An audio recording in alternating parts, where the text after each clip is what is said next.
And the last episode, we were unaware of who was going to be president. Now we are aware, fully aware. Yeah.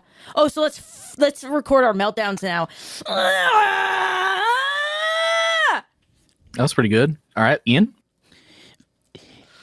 This is the last time. This year will be the last year that we will ever be able to freely move, speak, and breathe. The last year. All right, Dane. Fuck you, Donald Trump! Fuck you! Okay, Dane wins. What the hell, Dane? That was so good. So deeply ironic. Right. Deeply ironic. Well, you have RFK gutting all of the safeguards that we have for health. Who has we looked this up yesterday. I'm sorry, I'm totally derailing you. I mean, we can. Do you want to? Well, I was going to say, now is probably the best time to do it because then we can go into my plan. Yeah, how I would do things differently. Okay, I like that because we looked up RFK. Dane, have you ever looked up why RFK sounds like that?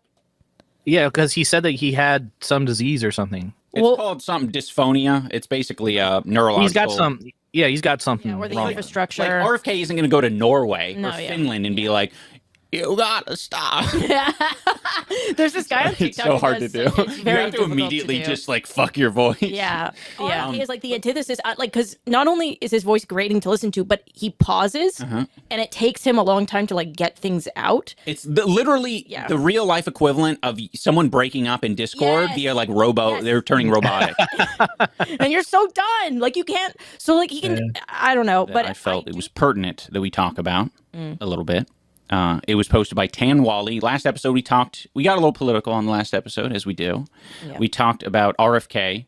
And when I was talking about RFK, I did some insensitive jokes, and I was kind of mocking of RFK's condition because it leads to a kind of a different way of communicating. Yeah, it's a tightening of the larynx, right? I have no idea. The vocal cords. I know that it is neurological. Yeah. His thing specifically. Yeah. But anyway, Tan Wally said, I thought most of this episode was great, but I still can't figure out why everybody has been super empathetic and pro-disability acceptance has been going full mask off when it comes to absolutely shitting on RFK Jr. for his disability. I'm not sure if it's a super wholesome Chungus idea to perpetuate that it's totally cool to rip on disabilities as long as the person is somebody you don't like.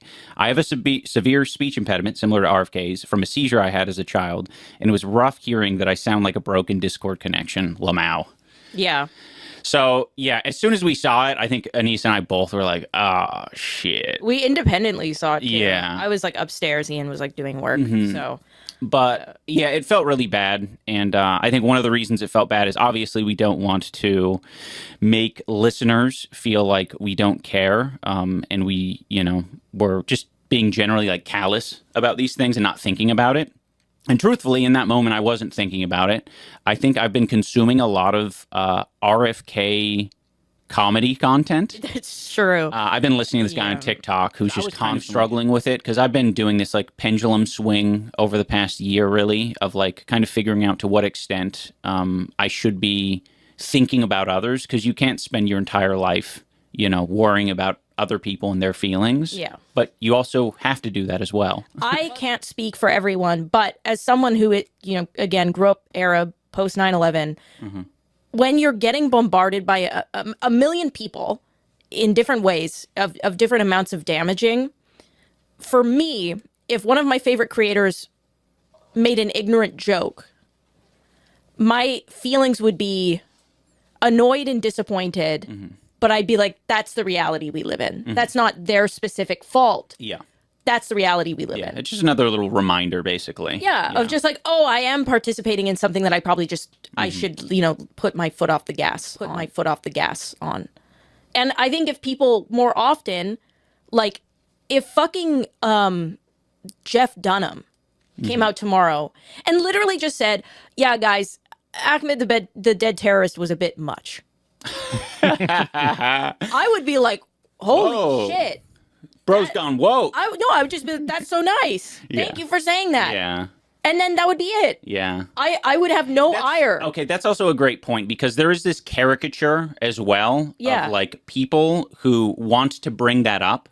So putting my conservative cap on, Yeah. my don't get offended cap on. Yeah. Comments like the comment that I saw that, made me sad. I was like, I would look at that and be like, man, you need to toughen up. Yeah, that's what Right? your brain, yeah. Yeah, that's where I think that's where a lot of people, clearly, half the country kind of come from. Yeah. Oh, wokeism is dead. That's just, I've seen that article a million times. Oh, gross. Yeah.